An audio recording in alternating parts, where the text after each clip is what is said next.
Welcome back to the Advanced Selling Podcast, the longest running sales training podcast history. I'm Bill Caskey. And I'm Bryan Neal. And we are pleased as punch to be sitting with you today. If you have not been watching us, I know it's a treat that you could share with your whole family on YouTube. Make sure you go to YouTube and look up Advanced Selling Podcast. And all of our episodes now are filmed. And we're both in situations today where probably not optimum with microphone and video quality, but we'll get back to our $100,000 set here soon and be impressed. But world headquarters of ASP. That's right. We do a shout out. Our friends at Sales Panther. It's a go-to-market strategy, sales leadership, outbound sales automation group. Put us on a really nice list. They put us on basically their best 5 podcasts they'd recommend. Sales podcast world's crowded now. When we started, there were 2. Then the other one quit. We kept going. And then now it's everybody. And it means a lot when people have a lot of choices. There's a lot of noise out there to put us on the list. So we'd like to say thanks to our friends at Sales Panther, who aren't even an advertiser with us. Yeah.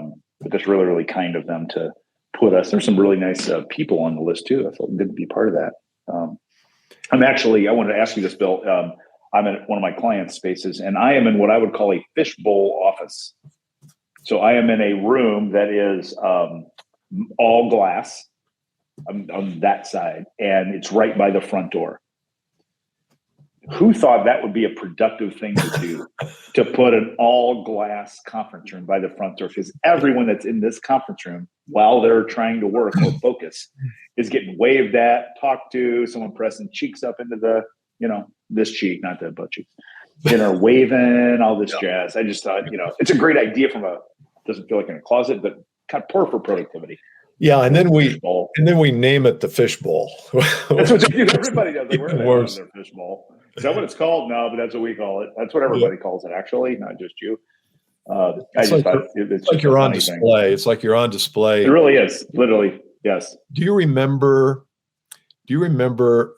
growing up? You probably don't, because I don't think you were here then. There was a radio station on Meridian Street in Indianapolis called WIFE, W-I-F-E.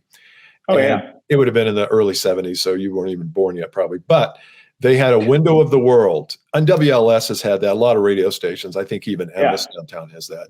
And the broadcaster stands and people are waving. And that was kind of cool. I mean, because they wanted to be on stage, but not fishbowl like you are. You don't want to be on stage. Yeah, not at like work. That's just funny. Yeah, now you go down. Now the radio is all automated now. So when you go downtown, there is a radio station, 2 of them, where the glass is there. There's never anybody there. In there. Yeah. Never anyone. Everything is automated. All the jocks are from home now and satellite and blah blah blah. It's kind of sad, actually. I love those days. Do you want to get to the topic? Let's do it. When Bryan and I come together to record, there's never a loss of things because he has a large client base. I've got a large client base. And so there's always things to work on. And sometimes when we get posed questions by a VP of sales or CEO or salesperson, we, after being in the business as long as we have, we kind of know what's really going on. And I'm wondering if it would be a good episode to shine the light on that, because sometimes I think we are blinded. We have blind spots. And, like, let's just say we did an episode here a few weeks ago about LinkedIn. And if you should do LinkedIn and you're not doing it, what's really going on there? And you can't say, well, I don't have a camera, or, it's been cloudy out lately. And those are excuses. But the question I think we always have to ask ourselves is, what's really going on, either in our mind or in the market, or what's really in the way? And I think that might be interesting to talk about some things that you hear from clients and they say this is going on and you realize, oh no, that's not what's really going on here. I think that might be kind of so great. Interesting. So great. This is almost an episode where the title of the episode in that sentence is the whole episode. Because all you really need to do is get in the habit of asking yourself, what's really going on? Yeah. Whether it's with me, my performance, whether it's with my market, my company, what's really going on? Just put your brain, kind of like our friend Terry Daniel, talks about the I wonder question. I wonder why that. Put your brain. I love asking ourselves, what's really going on? So So a couple observations. And I think we have the gift, Bill and I have the gift, both we do from what we do for a living, but also with the scope where we do it. So the hundreds of companies and thousands of people over many, many years. And it's what you do. It's just more noticeable maybe than it is to an individual, to themselves, or even to a manager, to one of their salespeople. And I always like to take. Have you ever talked or heard about? You took up like a movie writing course, didn't you? You talked about story arcing. When they're writing story, they use the words "but" and "however." And "but however" is what makes a story interesting. If I say, well, we walked into the room together and sat down, or we walked into the room together. However, there were no chairs. And so that however is a left turn. I love taking that philosophy and applying it to this topic. Because when you ask yourself what's really going on, I want to go to a place of something that might be a bit of a contrarian thought first, just to see what goes on. So when someone says, what's really going on? Well, the market's crap. I might go, I actually think the market's really good. I go the opposite of what my first instinct is on purpose. Yeah. Because, you know what I mean? The market's really good. It's different and it's still really good.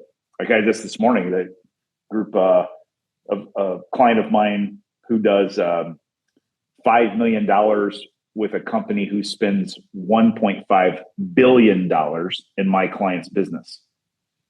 And if you would ask their team's going, we're doing great with that customer. I mean, we're doing $5 million. They love us. They love us. That's what they said. That they literally this morning, the leaders, because that's what I was with the leaders, said the team's like, they love us. I'm like, do they? They're giving you $5 million of $1.5 billion. Sounds like they don't love us. Mm-hmm. So you go the opposite direction. Because if they loved us, we'd probably be doing 50 million or 500 million. But 5 million of 1.5 billion doesn't sound like they love us. So the contrarian thought first to explore it, just to see where it goes. My first bit of advice on that. Yeah.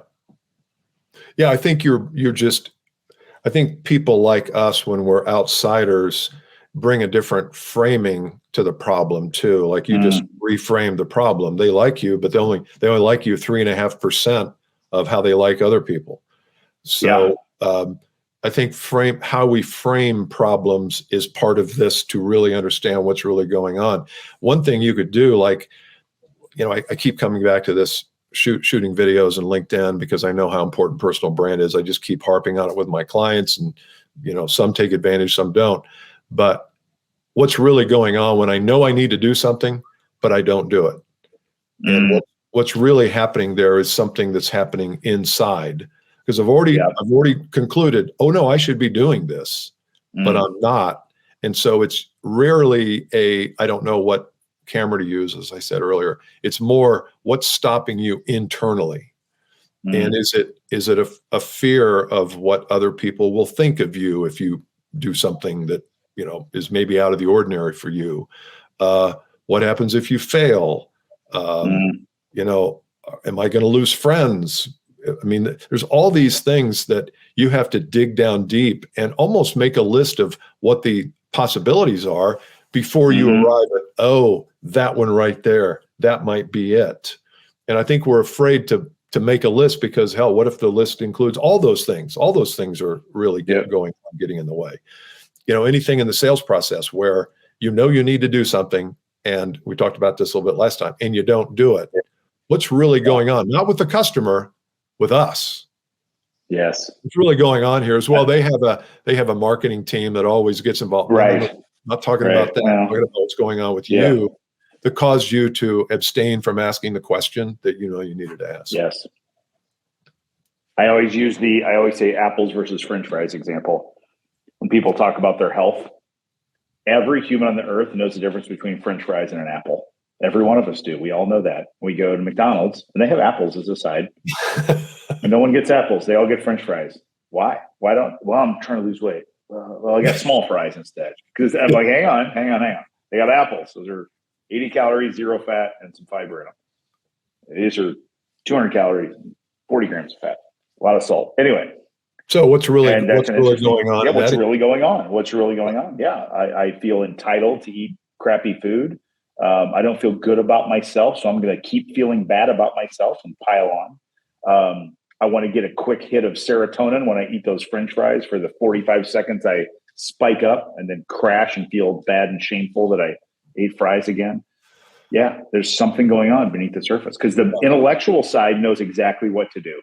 Exactly. It's a very easy choice. Yeah. So I'm going to pose a thought here that in sales and in business, chances are we don't do what we know we need to do because we are attached to a certain outcome that we can't be certain of. Like if somebody said to you, Bryan, I'm going to take it to my CEO and see what he thinks, you're naturally going to say, well, wait a minute, tell me what that looks like. And why is he or she not on this call? Well, right. Well, I can't go any further until I talk to the CEO. You would know to do that. But you're unattached. So it makes that move easier to make because you've got a list of other prospects. And if they don't want to work with you, sorry, your loss and mine. Yes. But when we're attached, we literally cannot make that move because we think, what will they say? What if they throw us out? I only have 2 prospects in my funnel. This is one. If I upset them, now I'm down to 1. That's what's really going on. So true, isn't it? And then we justify with this reverse intellect, meaning we say, well, I've got a great relationship with Bill. I don't want him to feel pressure. I don't want to feel like I was going over his head or anything. That's the intellectual justification for that. What's really going on is I'm scared. That's what's really going on. What I say is going on intellectually. It's like, well, Bill and I've got a great rapport built up. I don't want to think of going over his head. And then it's almost, and believe me, we're talking about things that we all do too. This is not. Oh, sure, of course. That we're perfect here, but I know sometimes for me, if I justify it intellectually to an external thing, it's almost like, whew, wow. I escaped accountability there for that one. Did right. It makes a ton of sense to me. The thing that I didn't do and the reason I didn't do what I knew I was supposed to do makes a ton of sense to me. I mean, congratulations, Bill. Very smart. I did. Yeah. I thought through this long and hard. I decided this one, I'm going to let Bill take it to the CEO. It's the right thing to do. It's so true. It's so true, isn't it? It's so true. We do that really good. All right. So all the fans. Our recommendation here is for you to look at something that you either should be doing but aren't, or something in the sales process you find yourself struggling with, and ask yourself that question: what's really going on here with me that is causing me to, it's a force that I can't reckon with and I can't get over. And if you list some of those things out, I think you'll find A, it's always a mindset thing. B, it's probably always a fear thing. And C, once you identify it, then it loses its mystery. It's not a boogeyman. Loses its energy. Energy's gone. So you identify, oh, you know what? I'm afraid of losing the business. Well, maybe I need to figure out a way to say it so that I don't lose the business or lose the opportunity because I'm not offending anybody. Maybe I need to think of the words differently. All sorts of solutions pop up then. Maybe you just say that. I say, look, Bill, I've got to tell you, I would normally engage with the CEO. I'm a little fearful to even bring that up because I don't want you to think I'm going over your head. That's it. I was going to go, you're not going, I say, but I feel really strongly about this, man. But I'm honestly, I can't believe I even just said that. Yeah. Just be real with it. Yeah. It's like, you can't go wrong. That's it. If you're unattached, I think you can say that very easily. And that probably is the right thing to do because it's authentic. It's just real. Yes, and yes. Okay, if you have not checked out our LinkedIn group, go to advancedsellingpodcast.com/LinkedIn. If you haven't checked out the Insider program, which is where I spend an hour and 15 minutes every month diving deep into a topic that is meaningful for our listeners, advancedsellingpodcast.com/insider. It's in the show notes. It's also here on the video. And Bryan, I'm committing to you the next time we record, I'm going to be in the friendly confines of the studio. I love it. And I too, because I have reconfigured my studio a bit so that I will always come with some good audio and some good video. I kind of moved where I was recording, so the video should be even better. Yeah, get out of that fish bowl. Get out of the fish bowl. For sure. Okay. Wave. No one's walking by. Now I feel lonely. I feel rejected. Where's everybody now? Where is everybody? Don't they know we're recording the Advanced Selling Podcast? All right. See you One next of time. these days. Bye. See you. Bye.